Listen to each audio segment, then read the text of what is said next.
Well, we have another roundup to get through, and today the gun runners have given us quite the rodeo to get around, this time with electric bowls and fancy lights.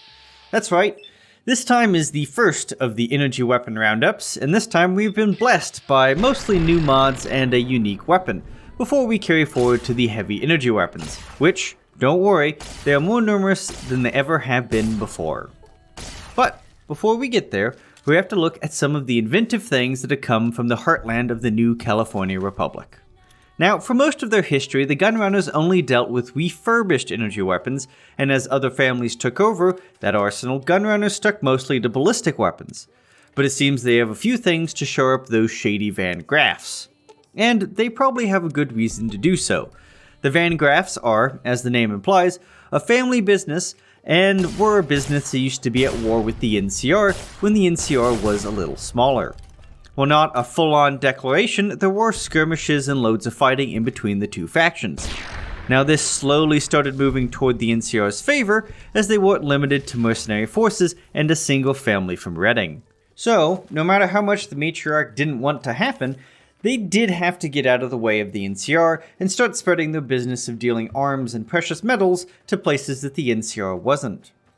This eventually led to them being in direct competition with the gunrunners, as that family followed the NCR out east to the Mojave. Although using unofficial and underhanded means, they have managed to cut themselves a nice slice of the pie. But now it's time for the gunrunners to show that they have what it takes to make energy weapons.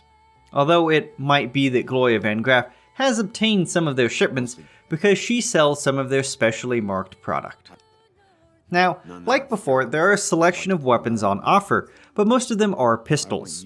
First, we have GRA specific versions of the Laser Pistol, Plasma Pistol, and Plasma Defender, each with 3 new mods. The Tri-Beam Laser Rifle brings up the rear with a GR specific version and 3 mods of its own. And finally, the Recharger weapons get some love with a powerful unique that makes the base versions fairly obsolete. Finally, there are 2 ammo types that go along with these pistols and rifle. So, to start off with, the GRA Laser Pistol, which is no different than the base game version except that it can accept GRA modifications and it can only be bought, which is true of all GRA versions covered in this video. This pistol can be bought from almost anyone and can be gotten in places as early as Goodsprings with Chet. At 995 standard shots, a weight of 3 and 0 requirements, it is a good gun to put modifications on. Even with a starting price of $175, each mod will possibly be more than the laser pistol itself. Firstly, the laser pistol combat sights are the only mod at less than 175 caps, at the price of 125 caps. And as you might guess, they add iron sights to the pistol. They are a classic post-style iron sights with a little tritium dot that lights up the target. In some mods, this also turns into a fancy optic. It can be bought from the merchant in settlement locales. Secondly, at 200 caps, there is a laser pistol focused optics, which adds a series of optical convergers to the front of the pistol and raises the damage from 12 to 15, a boon of 25%, and it makes the sidearm pack just a little bit more punch. While it doesn't help the crit damage, it does mean max charge ammo now does 22 normal damage instead of 18, and it will allow this pistol to tack on more heavily armored foes, like soldiers. Honestly, for that low of a price, it is worth it.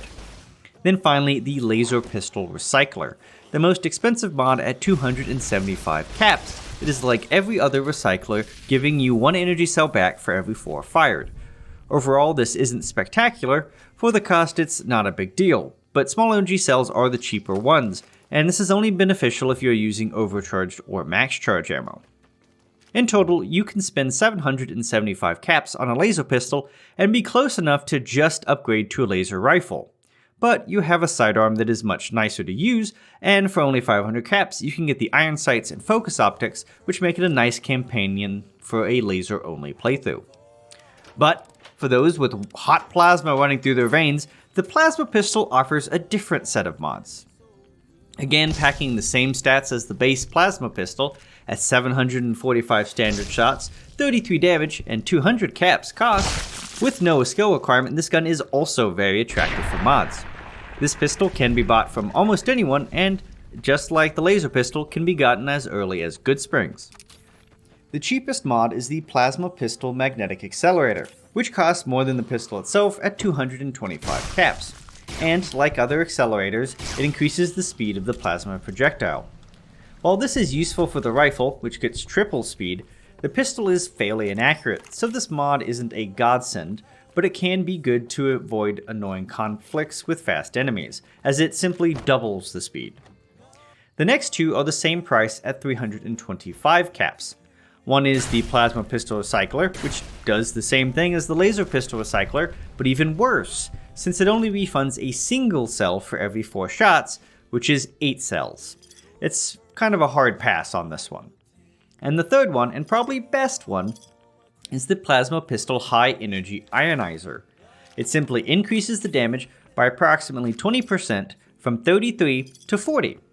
This mod by itself elevates the pistol to be on par with the Plasma Defender, but woefully inaccurate in comparison to what we'll see soon.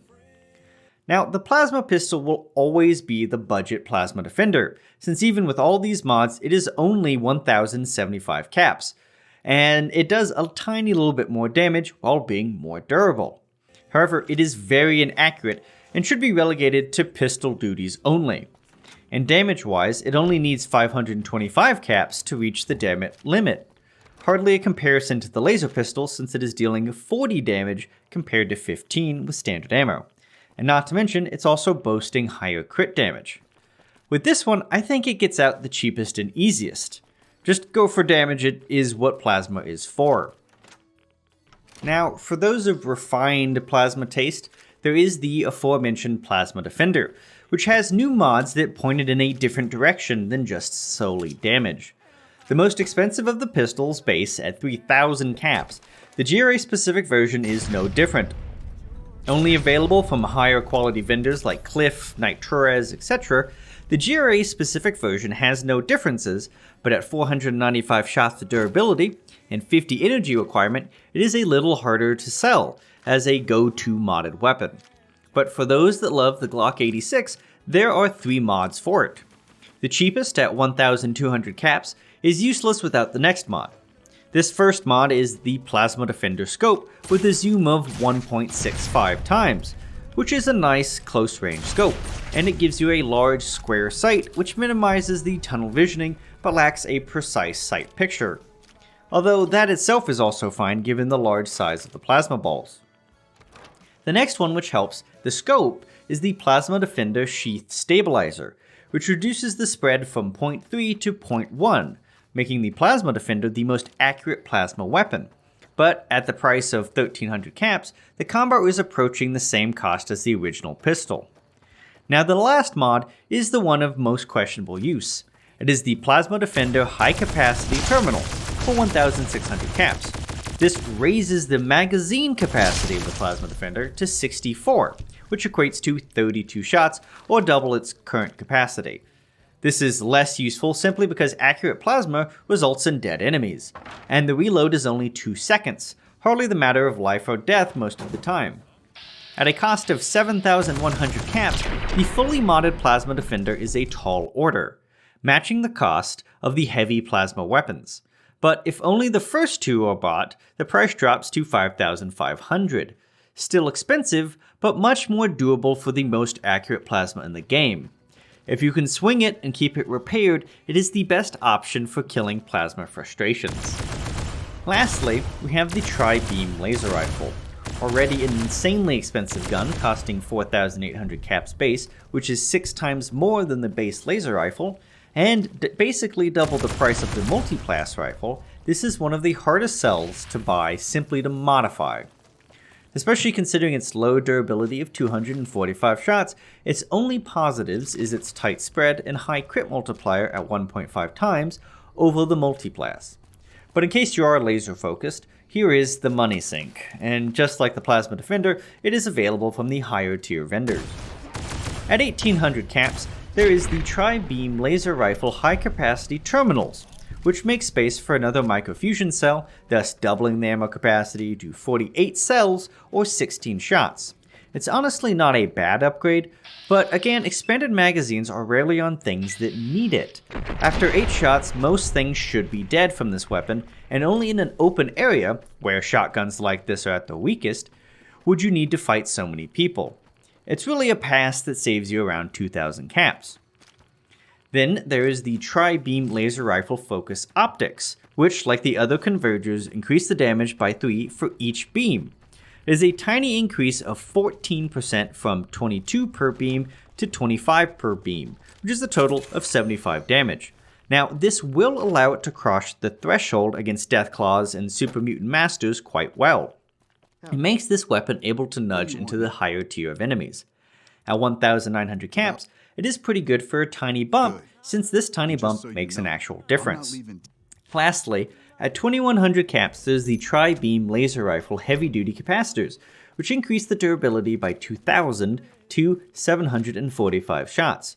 This makes the whole gun way more worthwhile, even if it inflates the cost. However, given that damage and durability are the two most important things for this rifle, you can get away paying slightly less than double the price at 8,800 caps instead of 10,600 caps for the full package, which would cross the threshold into higher tier uniques. Now, before we move on to the one unique weapon, there is a quick aside for ammo, namely the small energy cell and the microfusion cell optimized ammo. They have the same effect regardless of the size, being a straight upgrade over overcharge, but requiring the Vigilant Recycler to make. It requires the same 3 standard cells to make 2 optimized, just like overcharge, but does 30% more damage instead of only 25, drops the enemy DT by the same -5, but it only increases wear by 10%. They are the perfect cell, except they can't be used to make money, as they have the same price as the standard cell. And also, in hardcore, they only have 60% of the normal weight. Now, Vigilant Recycler is a great perk for energy weapon users, giving access to optimized ammo and increasing the efficiency of drained ammo conversions. It's honestly recommended to anyone using energy weapons outside of recharger weapons. And, speaking of recharger weapons, the last weapon in the roundup is the MF Hyperbreeder Alpha, a unique recharger pistol. As all uniques, it is visually different, in this case having no rust on it at all and only having the left half of its vacuum tubes. This explains its half capacity of 10 instead of 20, but what you get for 8,900 caps given to Cliff Briscoe or the Vendatron is a fully automatic recharger weapon that recharges 3 times faster. At 7 shots per second and 0.3 seconds to recharge a shot, the weapon can fire 19 shots from fully charged, something that only takes 3 seconds, instead of 10 for the standard pistol. Additionally, it does a hefty 25 damage with each hit. In VATS, it costs 20 AP for 3 shots, a potent efficiency of 3.8, and due to being automatic, it has a huge durability of 3,995 shots.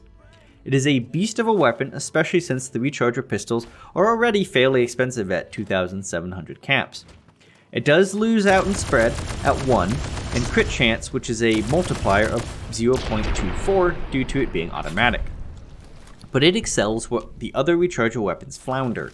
It really is the complete package, good for most locales and enemies.